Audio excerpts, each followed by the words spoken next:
மதுரை மாவட்டம் உசிலம்பட்டி அருகே முதலைக்குளம் கண்மாயில் மீன்பிடி திருவிழா உற்சாகமாக நடைபெற்றது. அந்த காட்சிகளை தற்போது பார்க்கலாம்.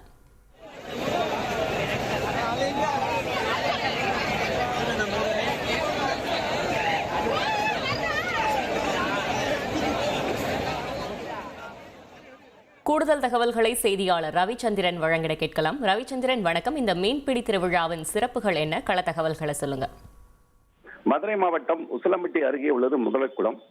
இந்த ஊரில் அமைந்துள்ள கண்மாய் அருகில் கம்ப காமாட்சி 18ஆம் படி கருப்புசாமி கோயில் அமைந்துள்ளது.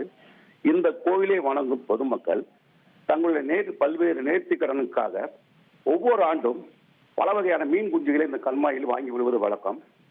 அந்த கண்மாயில் தண்ணீர் வற்றிய பின்னர் அந்த கண்மாயில் மீன்பிடி திருவிழா நடத்துவது அந்த கிராம மக்கள் வழக்கமாகும். இதனைத் தொடர்ந்து மதுரை, விருதுநகர், திண்டுக்கல், தேனி உள்ளிட்ட மாவட்டங்களில் உள்ள பொதுமக்களுக்கு அறிவிப்பு செய்வார்கள். இதனைத் தொடர்ந்து நேற்று இரவு முதல் பல்வேறு மாவட்டங்களில் இருந்து ஏராளமான பொதுமக்கள் வேன், ஆட்டோ போன்ற வாகனங்கள் வந்து அந்த கோயிலில் குவிந்தனர்.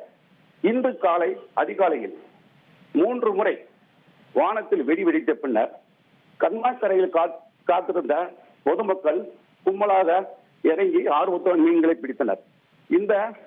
இதில் கட்லா, ரோகு உள்ளிட்ட பல்வேறு மீன்களை அள்ளி சென்றனர். இந்த கடலில் உள்ள மீன்களை பிடித்து சாப்பிட்டால் இறைவனுடைய பிரசாதம் தங்களுக்கு கிடைப்பதாக இந்த பகுதி மக்கள் நம்பி வருகின்றனர். தகவல்களுக்கு நன்றி ரவிச்சந்திரன்.